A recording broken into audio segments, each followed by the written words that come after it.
आज पढ़ेंगे हम सेक्शन 57। 55A तक हो चुका था और 56 रिपील्ड हो चुकी है। आज 57 पढ़ेंगे और 57 कहती है दंडा विधियों की भिन्नों की गणना करने में आजीवन कारावास को 20 वर्ष के तुल्य समझा जाएगा। Fraction of terms of punishment in calculating fraction of terms of punishment imprisonment for life shall be recognised as equivalent to imprisonment for 20 year.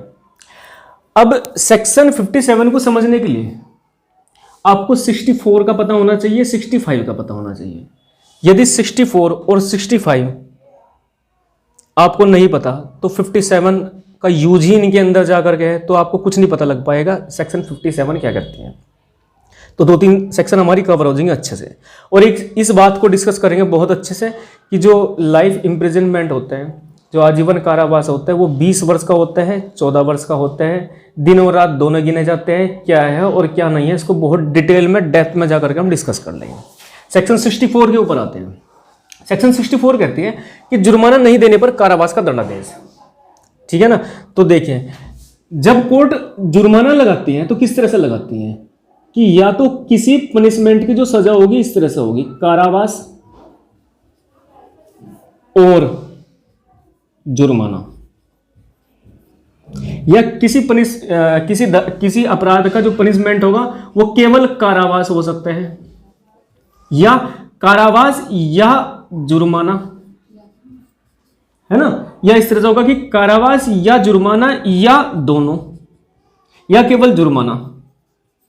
कुछ अपराध ऐसे पे जो केवल जुर्माने से ही दंडनीय है, वो पीछे डिस्कस कर चुके हैं। कुछ सेक्शन है जहां 1000 रुपये तक का, 500 रुपये तक का जुर्माना इंपोज किया जा सकता है। तो सेक्शन 64 किस दशा की बात करती है? ये उन दशाओं की बात करती है कि जब कारावास और जुर्माना दोनों अधिरोपित किए गए हों या केवल जुर्माना अधिरोपित किया गया, इंपोज किया गया हो, उस कंडीशन में यदि व्यक्ति जुर्माना भरने में, जुर्माने देने में व्यतिक्रम करते हैं, देरी करते हैं, तो देरी करने के लिए उसको एक्स्ट्रा सजा मिलेगी। जो अपराध करके आया वो तो सजा मिलेगी मिलेगी, उसके अलावा देरी के एवज में भी उसको सजा मिलेगी। वह सजा कितनी होगी वो सेक्शन 65 ने बताई है ना। आगे भी कि यदि केवल जुर्माने से दंडनीय ऑफेंस है तो उसका भी एक प्रोविजन अलग से है। तो सेक्शन 54 देखते हैं, 64 देखते हैं क्या कहती है। कह रही कि कारावास और जुर्माना दोनों से दंडनीय अपराध के हर मामले में, मतलब इंडियन पिनल कोड के अंदर जितने भी ऑफेंस हैं और जहां भी पनिशमेंट इस तरह से लिखा हुआ है कि कारावास और जुर्माना, कारावास और जुर्माना दोनों से दंडनीय अपराध के हर मामले में, वे सारे अपराध जिसमें कारावास और जुर्माना दोनों इंपोज किए जा सकते हैं। एक तो वे वाले, दूसरे जिसमें अपराधी कारावास सहित या रहित, है ना। मतलब कहने का यह है कि कारावास के साथ में जुर्माना लगा हुआ है, 5 साल का कारावास, 20,000 का जुर्माना, या तो इस तरह सजा मिलेगी, या कारावास और जुर्माना दोनों थे लेकिन जुर्माना लगाया नहीं, केवल कारावास ही दिया। इसलिए अगली लाइन क्या कहती है, जिसमें अपराधी कारावास सहित या रहित, इससे फर्क नहीं पड़ता लेकिन जुर्माना जरूर होना चाहिए उसके साथ में, जुर्माने से दंडाधिष्ट हुआ है। क्लियर है ना बात। मतलब सपोज दैट चोरी के मामले में कारावास और जुर्माना दोनों है, और कारावास जुर्माना दोनों ही अधिरोपित किए, दोनों ही इंपोज किए, या केवल जुर्माना अधिरोपित किया, या केवल कारावास इंपोज किया उसके ऊपर, तो किसी भी तरह का मामला हो उसमें जुर्माना होना मैंडेटरी है, क्योंकि सेक्शन 64 उसी कंडीशन की बात करती है जिसमें जुर्माना लगाया गया हो और जुर्माना देने में देरी कर दी हो। राइट। तो आगे कह रहे कि तथा कारावास या जुर्माना, या इस तरह से पनिशमेंट मेंशन है, कारावास या जुर्माना अथवा केवल जुर्माने से दंडनीय अपराध के, या केवल जुर्माने से दंडनीय अपराध के हर मामले में जिसमें अपराधी जुर्माने से दंडाधिष्ट हुआ हो, यह मैंडेटरी है कि उसमें जुर्माना इंपोज किया ही गया होना चाहिए। समझ गए ना। वह न्यायालय जो ऐसे अपराधी को दंडाधिष्ट करेगा, जो भी न्यायालय हो, वो आपका JM फर्स्ट हो या DJ हो या कोई सा भी न्यायालय हो, वह न्यायालय जो उस अपराधी को दंडाधिष्ट करेगा सक्षम होगा। ये सेक्शन 64 उसको कॉम्पिटेंट बनाती है। किस बात के लिए कॉम्पिटेंट बनाती है? कि दंडादेश द्वारा निर्देश दें, ये डायरेक्शन दे जजमेंट में कि जुर्माना देने में व्यतिक्रम होने पर, देरी होने पर, जो जुर्माना उसके ऊपर इंपोज किया, सपोज दैट चोरी के मामले में 2 साल का तो कारावास हुआ और 10,000 का जुर्माना लगाया, तो इस जुर्माने के देरी होने की दशा में देरी होने की दशा में अपराधी अमुक अवधि के लिए, वो अमुक अवधि कितनी होगी यहां तो नहीं लिख रखा। जुर्माना देने में देरी होने की दशा में वो अमुक अवधि जो होगी वो कितनी होगी इस सेक्शन में मेंशन नहीं है, बल्कि इस सेक्शन में मेंशन है 65 में, और आगे भी सेक्शन है। कह रहे कि अपराधी अमुक अवधि के लिए कारावास भोगेगा। कितना कारावास भोगेगा वो मैं अभी बताऊंगा आपको। जो कारावास उस अन्य कारावास के अतिरिक्त होगा, ये जो जुर्माना न देने पर कारावास की सजा मिलेगी उसको, इस वाला कारावास से अतिरिक्त होगा। इसमें कैलकुलेट नहीं करेंगे उसको, जिसके लिए वह दंडाधिष्ट हुआ है। दंडाधिष्ट किसके लिए हुआ? चोरी के लिए। और ये वाला इससे अलग हुआ, इसमें कैलकुलेट नहीं करेंगे इसको। या जिसके लिए वह दंडादेश के लघुकरण पर दंडनीय है। ये लघुकरण वाली बात हम कल पढ़ चुके हैं, कम्यूटेशन वाली बात। सपोज दैट आजीवन कारावास की सजा हुई और उसका कम्यूटेशन हुआ। कम्यूटेशन करके पता लगा 10 साल के लिए बोल दे कि 10 साल और कारावास में रहना, और साथ में जुर्माना भी लगाया, तो चाहे ये वाली कंडीशन है। यहां जुर्माना देने से मना करते हैं। लघुकरण के बाद जुर्माना देने से मना करते हैं, या लघुकरण नहीं किया गया तब जुर्माना देने में देरी करते हैं। दोनों ही दशाओं में उसके ऊपर अतिरिक्त जुर्माना देने में देरी होने के लिए अतिरिक्त कारावास में उसको रहना पड़ेगा।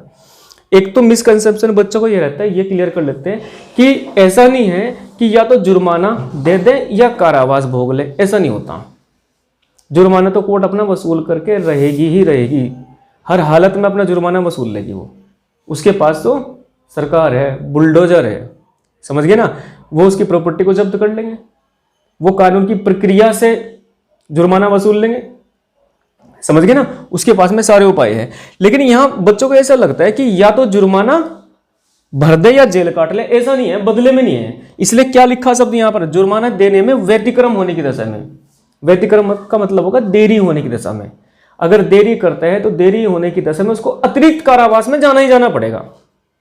एक चीज और बताऊं मैं आपसे, आगे डिस्कस करूंगा, आगे सेक्शन आएगी कि जिस मात्रा में जुर्माना देता चला जाएगा उसी मात्रा में उसकी वो जुर्माना ना देने की या देरी करने की दशा में जो कारावास दिया गया वो कम होती चली जाएगी। समझ गए ना। मान लिया 100 रुपए का जुर्माना लगाया, समझ गए ना, 100 रुपए का जुर्माना लगाया और चोरी का मामला था, समझ गए ना। तो चोरी के मामले में 9 महीने की एक्स्ट्रा सजा होगी, वो बताऊंगा कैलकुलेट करके अभी किस तरह से। और 100 रुपए का जुर्माना लगाया और 100 रुपए ना जमा करने के एवज में इसको सपोज दैट 9 महीने का एक्स्ट्रा कारावास के लिए भेज दिया। लेकिन 50 रुपए इसने जमा कर दिए थे, 50 रुपए नहीं जमा कराए, तो कितना जाएगा ये? 4.5 महीने। तो कहने का मतलब है जिस रेशो में ये पैसा जमा, जुर्माने की जो राशि है वो जमा करता चला जाएगा, उसी रेशो में इसकी सजा भी कम हो जाएगी। ये मुख्य कारावास वाली नहीं, जो जुर्माना देने में देरी होने की दशा में इसके ऊपर इंपोज की जाएगी। तो सेक्शन 64 क्लियर है आपको, है ना। अभी सेक्शन 57 के लिए 64 पढ़ा रहा मैं आपको, है ना। अच्छा एक चीज और बताऊं मैं आपसे कि ये जुर्माना देने में देरी होने की दशा में जो कारावास मिलता है वो कारावास पहले चलेगा, ये बाद में चलेगा। पहले ये वाला भुगतवा लेंगे उससे, ये वाला चलेगा बाद में, समझ गए ना। अब चाहे आजीवन कारावास है चाहे कुछ भी, इससे फर्क नहीं पड़ता, है ना। अब ये कितना होगा, सॉरी ये कितना होगा, तो सेक्शन 65 आती है अस्तित्व में, कहती है जबकि अपराधी कारावास और जुर्माना दोनों से दंडनीय है। जबकि अपराधी कारावास और जुर्माना दोनों से दंडनीय है, मतलब यहां जज के हाथ बंधे हुए हैं, वो कारावास और जुर्माना दोनों ही अधिरोपित किया गया। और यदि यहां या लिखा होता तो फिर उसकी चॉइस थी, वो या तो कारावास या जुर्माना, है ना।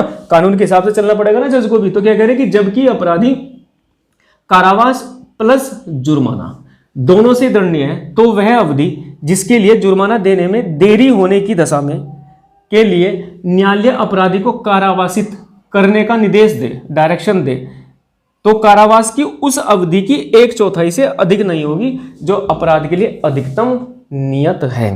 कहने का मतलब यह है, सपोज दैट चोरी का कोई मामला था, इस ए के ऊपर, सॉरी इस ए ने बी के ऊपर चोरी के आरोप लगाए, ठीक है ना। और फाइनली कोर्ट ने इसको कन्विक्ट कर दिया, दोष सिद्ध कर दिया इसको। तो चोरी के मामले में कितनी सजा है? 3 साल। 3 साल।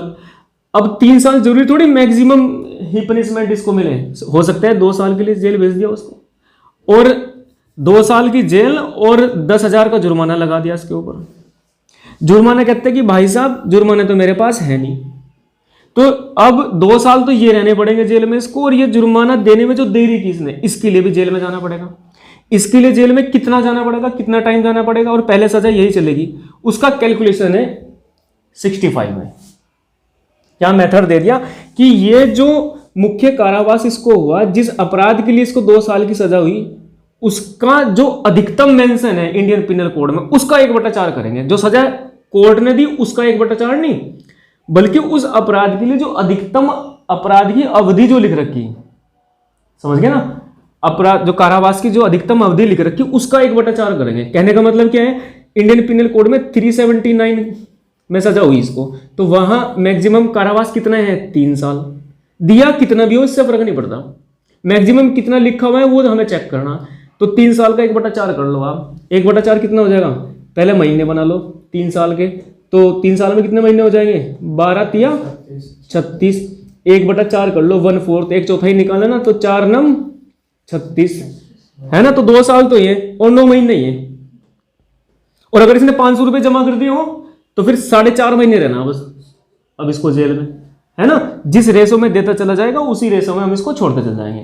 2 दिन बाद सारा इंतजाम करवा दिया तो ये वाली सजा खत्म हो जाएगी जो जुर्माने में देरी करने की दशा में हुई थी, और ये चलती रहेगी बाकी। अगर सारा ही ना दे तो ये होगा बस ये पूरी सजा करवाएंगे इससे, लेकिन जुर्माना फिर भी वसूल लेंगे। ऐसा नहीं है कि चाहे तो जुर्माना और चाहे तो सजा, ये चॉइस नहीं इसके पास में। ये तो लिखा ना व्यतिक्रम, ये शब्द है ना व्यतिक्रम। व्यतिक्रम का मतलब होता है देरी। अगर ये देने में, जमा कराने में, जुर्माने की राशि को जमा कराने में देरी करते तो देरी के लिए सजा है ये। क्लियर है स्थिति आपको। अब 57 पे आने वाले हम। अब 57 में एक नियम दिया गया, वो क्या है, अब जरा एक सिचुएशन मैं आपको देता हूं कि किसी व्यक्ति को आजीवन कारावास हुआ और उसका लघुकरण भी नहीं हुआ। आजीवन कारावास प्लस 50,000 रुपए का जुर्माना उसके ऊपर इंपोज कर दिया। जुर्माना देने में वो देरी करते हैं। अब मैंने आपसे कहा कि पहले यही वाली सजा चलेगी, तो अब इस वाली सजा का 1/4 करियो, कैसे करोगे, 1/4 करो, कैसे करोगे आप इसका 1/4 होने का तो नहीं। इस समस्या का समाधान ही सेक्शन 57 में है। सेक्शन 57 कहती है दंडा विधियों की भिन्नों की गणना करने में आजीवन कारावास को 20 वर्ष के बराबर समझा जाएगा। Fraction of terms of punishment in calculating fraction. Fraction कैसे होती है, बचपन में पढ़ा होगा कि 1/2, 1/3, 1/4, 1 से 1/2 पढ़ा होगा ना आपने। ये क्या है, फ्रैक्शन है। जब आप आजीवन कारावास को फ्रैक्शन के रूप में देख रहे हो, दंडा विधियों की भिन्नों के रूप में देख रहे हो, तो जो आपका आजीवन कारावास हो वो माना जाएगा 20 वर्ष के बराबर। समझ गए, नहीं समझ गए। तो सेक्शन 57 क्या कहती है कि आजीवन कारावास कितना होगा, अगर फ्रैक्शन के रूप में आपको देखना तो 20 वर्ष होगा। वैसे 20 वर्ष नहीं, वैसे तो उसकी जितनी भी लाइफ बच रही है वो सारी लाइफ जेल के अंदर ही कटेगी। ये है आजीवन कारावास का मतलब। लेकिन यदि आजीवन कारावास और जुर्माना दोनों अधिभूत किए तो इसका 1/4 तो आप निकाल नहीं सकते, 4 से भाग कर दो इसको। आजीवन कारावास को कैसे करोगे, कोई तरीका है ही नहीं। तो इस समस्या का समाधान ही सेक्शन 57 में लिखा हुआ। मैं तो कह रहा बिल्कुल, बल्कि मैं तो ये कह रहा 57 इसके साथ में लगा के 66 जो सेक्शन है वहां 57 लिखी होनी चाहिए थी, तो ज्यादा बेटर रहता है ना। तो 57 क्या करी कि दंडा विधियों की भिन्नों की गणना करने में आजीवन कारावास को जब भिन्नों के रूप में देख रहे हो तो आजीवन कारावास को कितना मानोगे आप,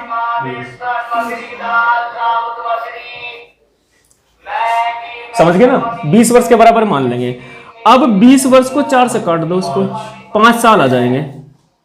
समझे नहीं समझे, 5 साल आ जाएंगे ना, महीने कर लो 5 ही साल आ जाएंगे फिर। हाँ 5 साल आ जाएंगे कुल मिला करके, है ना, 5 साल आ गए। अब आजीवन कारावास तो चलेगा ही चलेगा अभी भी, ये तो लाइफ टाइम ही रहेगा। साथ में जो जुर्माना नहीं दिया बाबूजी ने उसके एवज में इसको 5 साल और रहना पड़ेगा, और ये 5 साल पहले चलेंगे।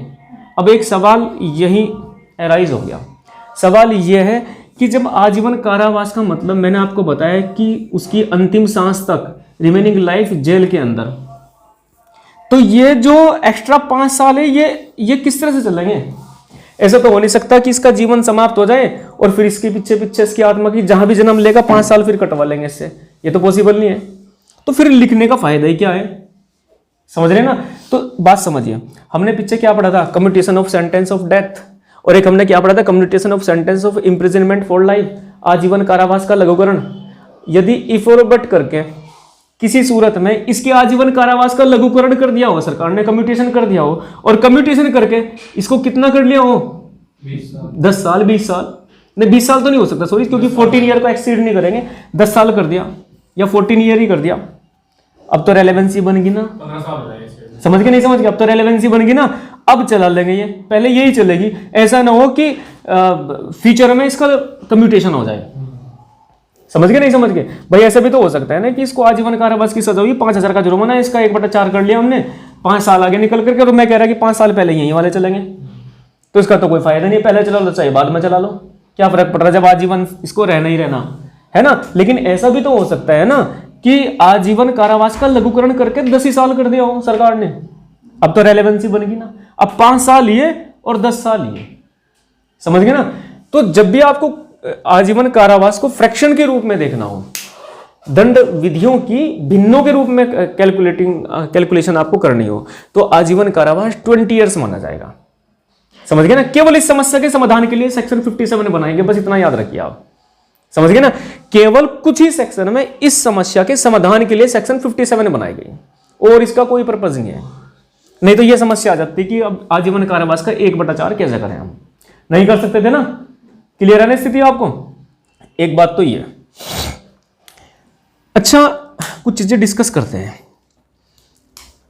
सेक्शन 55 आप लोगों ने पढ़ी, और 55 क्या कहती है, 55 स्पष्ट शब्दों में यह कहती है कि जब एप्रोप्रिएट गवर्नमेंट किसी व्यक्ति के आजीवन कारावास को कम्यूट करेगी तो 14 ईयर को एक्सीड नहीं करेगी, हद से हद 14 साल का कारावास दे सकती है, इससे कम कितना भी दे सकती है, लेकिन 14 ईयर को एक्सीड नहीं करेगी। तो जो है ना, आप जो समझते हो ना कि आजीवन कारावास का मतलब 14 साल, ये 14 साल यहां से आता है, इस तरह से आते हैं, जबकि आजीवन कारावास का मतलब क्या होते हैं, लाइफ टाइम जेल के अंदर, रिमेनिंग लाइफ जेल के अंदर। तो 14 साल वाली बात तो यहां से निकल करके आती है, और 20 साल वाली बात केवल फ्रैक्शन की कैलकुलेशन करने के लिए, उसका इस समस्या को सोल्व आउट करने के लिए है केवल, समझ गए, समस्या सोल्व आउट होगी, लेकिन रहना पड़ेगा उसको लाइफ टाइम नहीं, यदि उसके आजीवन कारावास का कम्यूटेशन नहीं हो जाता तो।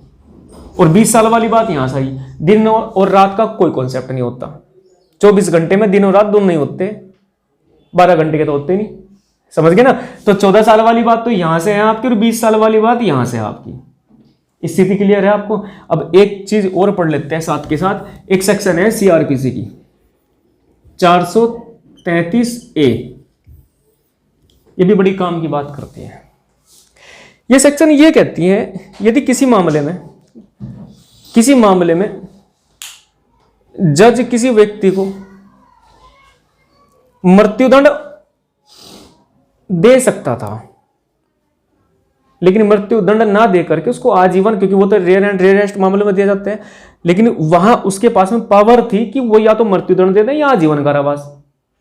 मृत्युदंड ना दे करके उस मामले में जज साहब ने उसको क्या कर दिया, आजीवन कारावास की सजा सुना दी। उधर एप्रोप्रिएट गवर्नमेंट आ गई कि भाई साहब अब हम कम्यूट करेंगे, तो छोड़ ही दो ना फिर उसको। तो सेक्शन 433 क्या कहती है, ये कहती है कि यदि न्यायालय किसी व्यक्ति को मृत्यु का दंडादेश दे सकता था लेकिन नहीं दिया, बल्कि क्या दे दिया उसको, उसकी जगह अपना आप ही रहम करके आजीवन कारावास की सजा बोल दी उसकी, तो एप्रोप्रिएट गवर्नमेंट अगर कम्यूटेशन करती है तो कर लो, कोई दिक्कत नहीं, कोई नहीं रोक सकता एप्रोप्रिएट गवर्नमेंट को। लेकिन 433A ने ये कह दे कि अब 14 साल रहना ही रहना पड़ेगा, कम्यूटेशन भी कर लो चाहे। आप ये नहीं कर सकते, एप्रोप्रिएट गवर्नमेंट ये नहीं कर सकती 1 साल, नहीं कर सकती। अगर ये वाली सिचुएशन नहीं थी तो 1 साल भी हो सकता है आजीवन कारावास का कम्यूटेशन करने में, 2 साल भी हो सकते हैं। लेकिन अगर सिचुएशन ये है कि न्यायालय ने खुद ही रहम करके मृत्युदंड ना देकर के आजीवन कारावास की सजा सुनाई हो, तो इस कंडीशन में सेक्शन 433 सीआरपीसी कहते हैं कि अब 14 साल उसको जेल के अंदर काटने ही काटने पड़ेंगे। क्लियर है स्थिति आपको। तो हमारी सेक्शन 54 होगी, 55 होगी, 57 से पहले हमने 64 पढ़ी, क्योंकि यहाँ पे fraction of terms of punishment है, और वो तभी समझ में आएगा जब 64 समझ में आएगी, है ना। और 65 में 1/4 वाली बात कर दी, राइट। नेक्स्ट सेक्शन देखते हैं, सेक्शन है आपकी 63 रह गई थी आपकी, है ना, 63 भी, और पीछे की सेक्शन 56 तो रिपीट हो चुकी, 57 हम पढ़ चुके, 58 और 59 ये भी रिपीट हो चुकी, ये भी नहीं पढ़नी, और धारा जो आपकी सेक्शन 60 जो है 60, इसको देख लेते हैं। कह रही कि दंडाधिष्ट कारावास के कतिपय मामलों में संपूर्ण कारावास या उसका कोई भाग कठिन या सादा हो सकेगा। सेक्शन पढ़ते हैं। हर मामले में जिसमें अपराधी दोनों में से किसी भांति के कारावास से दंडनीय है, दोनों में से किसी भांति के कारावास से दंडनीय है, वह न्यायालय जो ऐसे अपराधी को दंडादेश देगा सक्षम होगा कि दंडादेश में यह डायरेक्शन दे कि ऐसा संपूर्ण कारावास कठिन होगा, या यह कि संपूर्ण कारावास सादा होगा, या यह कि ऐसे कारावास का कुछ भाग कठिन होगा और शेष भाग सादा होगा। सबसे पहली बात तो यह है कि उन सभी मामलों में जिनमें न्यायालय दोनों भांति के कारावास से, यहां समझते हैं, मतलब जहां सादा और कठोर, रिगरस एंड सिंपल, ये दोनों इंपोज किए जा सकते हैं, ठीक है ना। जिन मामलों में लिखा हुआ साफ सा कि कठोर कारावास दे सकता है या सादा, इस तरह से है ना, तो वहां उसको मेंशन करना पड़ेगा, ये डायरेक्शन देनी पड़ेगी जजमेंट में। मान लिया 2 साल का कुल कारावास हुआ उसको, है ना, अब इसमें उसको बताना पड़ेगा कि 2 साल, सपोज दैट यहां से लेकर के यहां तक 2 साल चलेंगे, पहला महीना दूसरा महीना, ये 12 महीने पूरे, और यहां से यहां तक के 12 महीने पूरे, ऐसा मान लीजिए आप। तो इसको मेंशन करना पड़ेगा कि इसका इतना हिस्सा सादा रहेगा और इतना हिस्सा कठोर रहेगा, या आधा हिस्सा सादा रहेगा या आधा हिस्सा कठोर रहेगा। लेकिन किन मामलों में? जिन मामलों में उसके लिए लिखा हुआ है सादा या कठोर, ये दोनों चीजें लिखी हुई है ना, तो उसको मेंशन करना पड़ेगा कि या सादा और कठोर दोनों, जहां यह लिखा हुआ है ना, तो उसको मेंशन करना पड़ेगा कि आधा सादा आधा कठोर, या इतना भाग सादा इतना भाग कठोर, या कंप्लीट सादा या कंप्लीट कठोर। क्लियर है बात? नॉर्मल सी बात है। नेक्स्ट सेक्शन देखते हैं 63, 61 रिपील्ड, 62 रिपील्ड, 63 पर आते हैं। कह रहे कि जहां की वह राशि अभिव्यक्त नहीं की गई है जितना तक जुर्माना हो सकता है, वहां अपराधी जिस रकम के जुर्माने का दायी है वह अमर्यादित है किंतु अत्यधिक नहीं होगी। मतलब यहां यह मेंशन कर दिया कि जुर्माने की जो कोर्ट फाइन इंपोज करेगा वो कितना होगा, समझ गए ना, जो कोर्ट फाइन इंपोज करेगी वो कितना होगा। तो कह रहे अनलिमिटेड बट नॉट एक्सेसिव, समझ गए ना, मतलब एक तरफ तो उसके हाथ खोल दिए न्यायालय के कि जितना चाहे उतना जुर्माना लगा दें, और दूसरी तरफ उसके हाथ बांध दिए कि उस पर्टिकुलर मामले में उसको एक्सीड नहीं करेंगे वे उस मात्रा को। सपोज दैट ये पेन आप चोरी कर लो, समझ गए ना, तो जुर्माना कितना लगेगा, समझ रहे नहीं समझ रहे, जुर्माना 100 रुपए का, 200 रुपए का, समझ गए ना। और यदि यही पेन सोने का होता तो 200 रुपए तो कुछ भी काम नहीं करे थे यहाँ पे। क्लियर है ना बात आपको? तो कुल मिलाकर की स्थिति यह है कि एक तरफ तो ये कहते हैं अनलिमिटेड, वो खुद मामला को देखे कि इस पर कितना जुर्माना लगाना, हाथी चोरी किया या बकरी चोरी की, वो विजय माल्या था या कोई छोटा मोटा चोर था, समझे नहीं समझे। तो एक तरफ तो उसके हाथ खोल दिए और कह दिया अनलिमिटेड जुर्माना लगा सकते हैं, और दूसरी तरफ कह दी, दूसरी तरफ क्या कह दिया कि एक्सेसिव नहीं होना चाहिए, अत्यधिक नहीं होना चाहिए। मतलब उस पर्टिकुलर मामले में तो हाथ खोल दिए उसके कि आप खुद चेक करिए कि कितना जुर्माना इंपोज करना, उतना वो लगा सकते हैं खुद मामले को देख करके। लेकिन उस पर्टिकुलर मामले में भी एक्सेसिव नहीं हो जाना चाहिए, अत्यधिक नहीं हो जाना चाहिए। तो बाकी सेक्शन कल देखते हैं फिर।